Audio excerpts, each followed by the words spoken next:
Hello everyone, welcome to my channel let's study myself Niharika. अब तक की जितनी हमने वीडियोस कवर करी हैं उसमें हमने बेसिक हम समझे हैं पॉलिटी के। आज से हम फुल फ्लैश टॉपिक स्टार्ट करेंगे।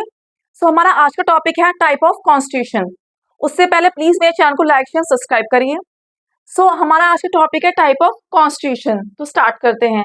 कॉन्स्टिट्यूशन के बारे में हमने सारी वीडियोस कवर करी हैं।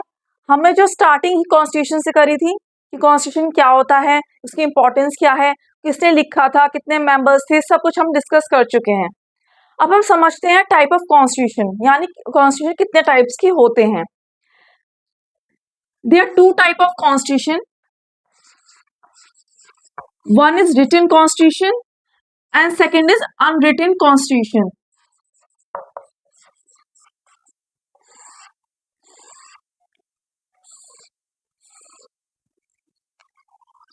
ठीक है, टू टाइप्स के हैं, रिटन एंड अनरिटन। अब रिटन कॉन्स्टिट्यूशन क्या होता है, हम स्टार्टिंग रिटन से करते हैं।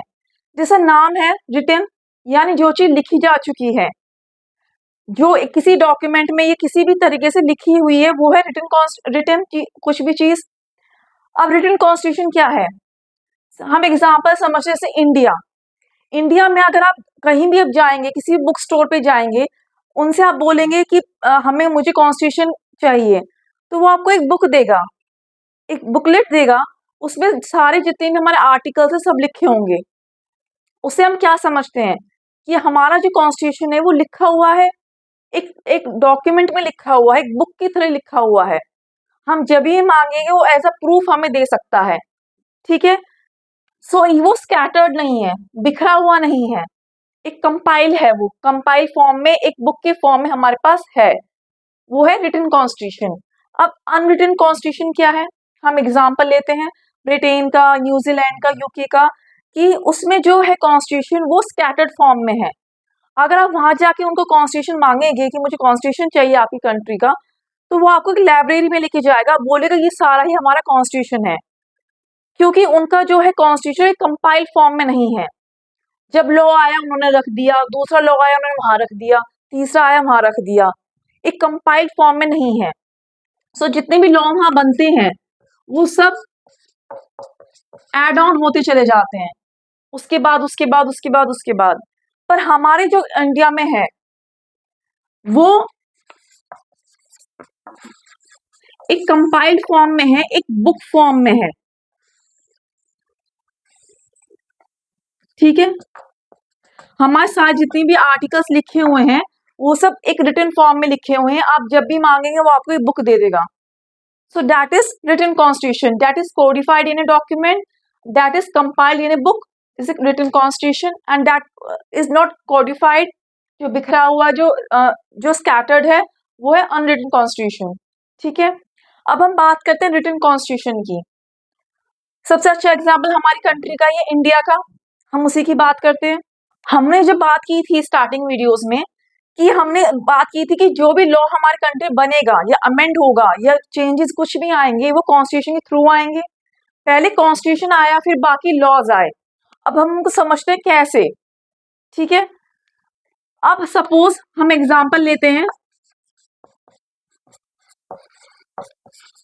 आर्टिकल 17 जो कॉन्स्टिट्यूशन में है, जितनी भी लॉज हमारे बनेंगे कंट्री में वो अकॉर्डिंग टू कॉन्स्टिट्यूशन बनेंगे। अगर कॉन्स्टिट्यूशन से मैचिंग, हम जैसे बोलते हैं मैच्ड, अगर कॉन्स्टिट्यूशन अकॉर्डिंग कोई भी लॉ नहीं बनेगा तो वो इनवैलिड होगा। ठीक है, because constitution is a primary law, ये रूल बुक है। ठीक है, जो भी लॉ है हमारे कॉन्स्टिट्यूशन में है वो होता है कॉन्स्टिट्यूशनल लॉ। जो लॉ कॉन्स्टिट्यूशन में है वो भी लॉ है, और जो उसके बाहर है वो भी लॉ है।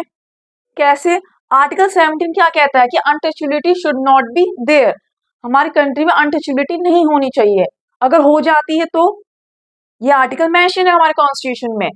अब उसके अकॉर्डिंग क्या बनाया, लॉ बनाया। आर्टिकल 17 क्या था, अनटचेबिलिटी के ऊपर था। ठीक है, अगर इफ इट हैपेंस, अगर होती है, so then what is the punishment, what's the crime. उसके अकॉर्डिंग क्या लॉ बनाया, सिविल राइट प्रोटेक्शन एक्ट। जैसे मैंने डे 1 से ही बात की थी कि और जितने भी लॉज बनेंगे वो अकॉर्डिंग टू कॉन्स्टिट्यूशन बनेंगे। कॉन्स्टिट्यूशन आर्टिकल क्या, अनटचेबिलिटी का, उसके अकॉर्डिंग क्या लॉ हो गया, ये लॉ जो है पार्लियामेंट ने बनाया है, और ये जो लॉ है वो कॉन्स्टिट्यूंट असेंबली ने बनाया है, जो प्राइमरी लॉ है। ठीक है, पार्लियामेंट कुछ ना कुछ लॉस बनाती रहती है according to the articles, according to the crime, वो बनाती रहती है। पर जो आर्टिकल्स लिखे जा चुके हैं वो कॉन्स्टिट्यूंट असेंबली लिखे थे, हमने लास्ट वीडियो में बात करी थी। कॉन्स्टिट्यूंट असेंबली जो बनी थी वो बनी ही कॉन्स्टिट्यूशन बनाने के लिए थी। सो जो कॉन्स्टिट्यूशन के जितने भी लॉज हैं वो स्पेसिफिक डेट पे बने हैं, पर जो हमारे आउटसाइड द कॉन्स्टिट्यूशन लॉज जो बनते हैं, जैसे हमने एग्जाम्पल में बात की, जो पार्लियामेंट बनाती है वो चेंजेस होते रहते हैं अकॉर्डिंगली, कुछ चेंजेस होते हैं। सपोज पनिशमेंट उस टाइम इतनी डिफाइन थी, उसे बढ़ा दी, उसमें कुछ चेंजेस ला दिए, तो पार्लियामेंट डेली बेसिस पे लॉस चेंज कर देती है, पर आर्टिकल जो है एक स्पेसिफिक डेट पे बन चुके हैं। और जितने भी लॉज बनेंगे, हमारे लेजिस्लेचर जो है, जो लॉ मेकिंग बॉडी है, वो जो लॉ जितने भी बनाएगी वो ऐसे अपनी मर्जी से कुछ ही बना देगी, वो बनाएगी अकॉर्डिंग टू द कॉन्स्टिट्यूशन। जैसे हम इस एग्जाम्पल की बात करी है, आर्टिकल 17 इज द एग्जाम्पल, उसके अकॉर्डिंग लॉ जो बना है, आउटसाइड द लॉ जो बनाया है कॉन्स्टिट्यूशन की, वो है सिविल राइट प्रोटेक्शन एक्ट। ये लॉ हो गया कॉन्स्टिट्यूशन का, ये लॉ हो गया पार्लियामेंट का, जिसे पार्लियामेंट ने बनाया है। ठीक है, तो जो हमारा जो कॉन्स्टिट्यूशन है वो क्या हो गया, एक रूल बुक है, प्राइमरी बुक है। सो जो कॉन्स्टिट्यूशन है वो एक स्पेसिफिक डेट पे लिखा था by the constituent assembly, and the parliament make the laws on the daily basis. तो कोई डेट स्पेसिफाइड नहीं है। अब उन्होंने ये बना दिया है, शायद उसमें कुछ चेंजेस ला दे नेक्स्ट वीक या अगले साल या 2 साल 3 साल बाद। सो इसकी कोई स्पेसिफिक डेट मेंशन नहीं है, ना होती है, because it changes according to the situation, क्या है क्या नहीं है, तो they define the punishment. So written constitution में यही है कि the laws which are codified in a document is the written constitution. अब अनरिटन कॉन्स्टिट्यूशन क्या है, अनरिटन कॉन्स्टिट्यूशन क्या है कि which are not codified in a document is unwritten constitution, that is they are scattered. I have told you the example, in Britain, in New Zealand, वो उनका compiled form में नहीं है, so that is unwritten constitution. Written constitution की हम definition क्या है proper, कि the articles and provisions which are codified in a legal document, legally उनकी वेरीफाइड होनी चाहिए, so that is written constitution. I hope आपको ये टाइप ऑफ कॉन्स्टिट्यूशन समझ में आया होगा। नेक्स्ट वीडियो में हम पार्लियामेंट्री सिस्टम डिस्कस करेंगे, so please don't miss my video, and thank you.